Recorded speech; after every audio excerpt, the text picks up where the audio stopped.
All right, Nick, let's talk about the Atlanta Falcons. With the draft and undrafted free agency past us, we're trying to get an idea of which of these young players the front offices, the GMs, the coaches are starting to like. Is there any kind of insight we can gather to see who is looking good? And there's one player in particular for the Falcons that they're trying to move around to get into this lineup any way possible. It's very interesting. I think Falcons fans are going to like this one. But first, I'm Andrew. That's Nick and this is Saturday Morning Inspection.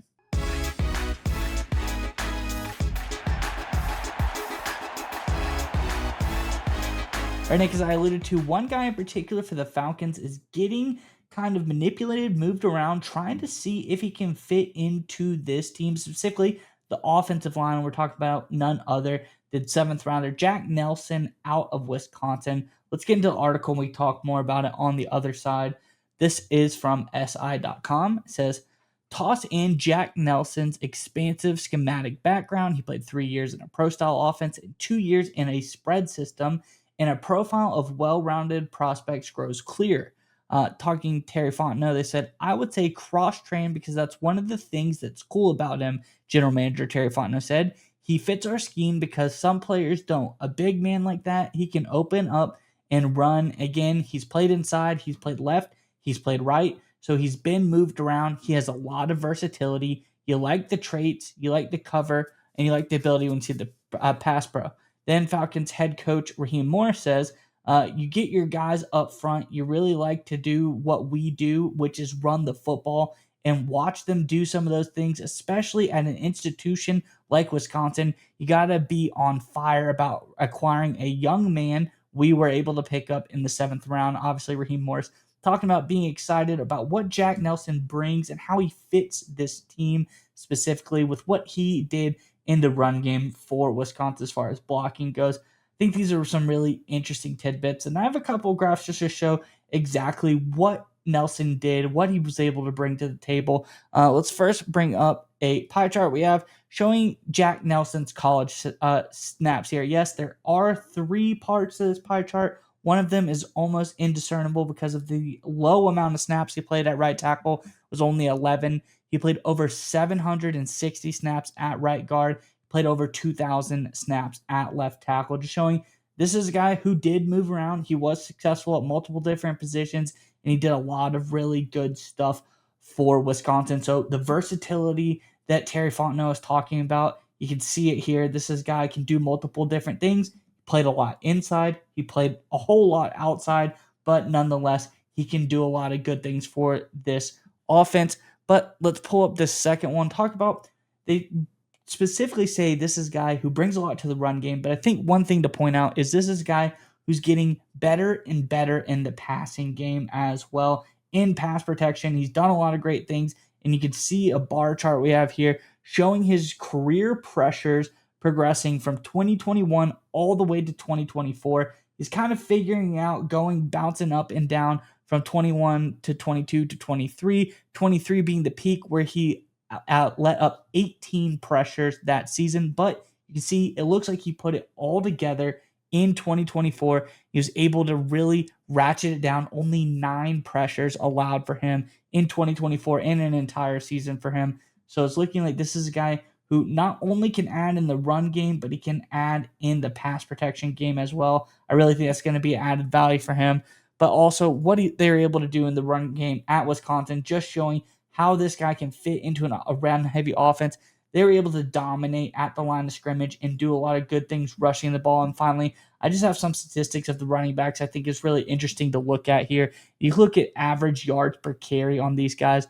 Of these top 5 running backs, as far as guys who had close to 100 or over carries, all of these guys averaged over 4 yards a carry. One guy even averaged 8.3 yards a carry. I think this is a really interesting statistic here for Wisconsin, just showing these guys did a lot of really great stuff in the run blocking game. They're able to get their running backs a lot of good play and get a lot of yards per carry going. But overall, I think Jack Nelson is a great addition to this team. He brings a lot of versatility. He can shift around, play multiple different positions. They're going to be able to fit him into this interior offensive line, presumably with the losses at center. They're going to have to shift some guys around and see what happens there. He He can be an asset in the pass blocking game, but he can also be an asset in the run blocking game as well. Curious what your thoughts are on this one, Nick. But before we get to you, Falcons fans, in the comment section below, let us know. We're talking about the offensive line. There's some now interesting openings as far as the loss of players, like I alluded to, Drew Dahlman going to the Chicago Bears. What do you think the ending offensive line lineup is going to be this season? Obviously, we've got guys like Lindstrom, Matthews, and Gary going to slot in probably where they are, but at right now, when we're talking about left guard, we're talking about center. Who do you think makes the final cut for this lineup? And does Nelson have a shot to make one of those positions? Let us know your thoughts in the comment section below. But nonetheless, Nick, what are your thoughts on this latest out of Atlanta? Well, look, anytime you get a player in the seventh round that gets this kind of praise so early on in the process, it's obviously a good find because what you're getting that late in the draft is usually not obviously the cream of the crop, at least in terms of what you would expect. So at this point, it's clear the Falcons got a lot of value, and it definitely seems like, based on what they're saying and just everything out of Atlanta at this point, they feel they've got a draft steal. Now, does that mean Nelson goes on to be a first ballot Hall of Famer, All Pro, or even a starter? Not necessarily. But the reality is, this Falcons team is structured to be obviously a run first football team. We saw it last season, right? Again, despite all the issues they had with Kirk Cousins going to a rookie quarterback, a few defensive struggles, can't get any pressure on the opposite quarterback, can't get sacks. This was one thing that the team was great at, was running the football and run blocking. They were top 2 in the NFL in both of those categories in 2024. And there's a lot of winning that usually goes with that. Obviously, the Atlanta Falcons missed the postseason last year, but based on hopefully a big leap in year 2 for Michael Penix Jr., they seem to be in a strong position in a relatively weak NFC South to make a lot of noise. But you're talking about your absolute strength, which is upfront run blocking, running the football behind a great offensive line. One of the things that can happen is that you can lean on some of these guys that have been around the block for so many years. We're talking about the Matthews, of course, the Lindstroms and things like that, that as they get a little older, as players get a little bit more expensive, suddenly your biggest strength, slowly starts to become weakness, and you can become like tied to it, right? You got a veteran aging offensive line that isn't as dominant before, but you put so much on their plate through so much salary cap dollars at that position that you're kind of stuck. You built your entire team around this one aspect, and as that gets older, it just doesn't work out. As players lose, they dip in production, they continue to be very expensive because they're big name guys. Happens all the time in the NFL. We see that with teams that slowly decline and it completely collapses because they relied on a position group or two. And as that group gets older, they get expensive. The team doesn't have a succession plan in place, right? People talk about succession plans for the quarterback position. You need succession plans for every part of your roster, especially your biggest strengths. And right now, the offensive line, that is a big, obviously, strength for this Falcons team, which means they need to have a succession plan in place. And I think Nelson's a guy that can develop over the next few years. He can compete for playing time this year if he earns it, right? Obviously, got a long way to go. He's got to get through OTAs, training camp, preseason. He's on a great start, undeniably so. But the reality is, and the Falcons think so too, by the way, that's why they're moving him around. They're looking for him, like you kind of alluded to, a spot to see where he can maybe get playing time this year. But the reality is, most of this offensive line, and you made this point, is set in stone for 2025. But we're talking about medium and long term after that succession planning. You need to have guys ready. Right? What happens if Matthews gets a really bad injury, or what happens if Lindstrom has a steep fall off in his performance? That's going to happen. It happens to every player as they get older. You need to have someone in place. You need to have someone ready to slide in, because if you don't at these key positions, it can get ugly and get ugly fast. The greatest example right now in modern NFL is the Pittsburgh Steelers at the quarterback position, right? They had Ben Roethlisberger for the better part of 2 decades. They had no succession plan, absolutely nothing. And ever since Roethlisberger has retired, they've gone through like 7 or 8 quarterbacks, right? They've been linked to everybody under the sun. Now they're just sitting there waiting, begging for Aaron Rodgers to come out of retirement, right? They've been in a really tough position. They had no succession plan. Terry Fontenot took a lot of grief last year when he drafted Michael Penix Jr., right? A lot of people are like, what is he doing? That succession planning, right? Kirk Cousins was obviously older at that point, was coming off an injury at that point. They needed a long-term answer at quarterback. And folks, I bet you feel pretty good about Michael Penix Jr. right about now. Certainly how he finished last season, heading into what I think a lot of people will see as a really good season 2 for Michael Penix. But you have to take that approach to the entire roster. You have to look at your big names, your biggest strengths. Who can we draft? Who can we line up? Who can we position to be the next generation? You always have to be thinking 3, 5, 10 years ahead. If you're just stuck on one season, you will lose in the NFL. It's kind of a little bit of a paradox that way. If you focus too much on winning today, you will lose today and lose in the future. You have to think about winning both now and in the future. And right now, with Jack Nelson and the strategy the Falcons had in terms of getting a draft steal and the way they're trying to find some positions for him to fit based on his versatility, it's clear Atlanta has done a great job both focused on today and for the long term.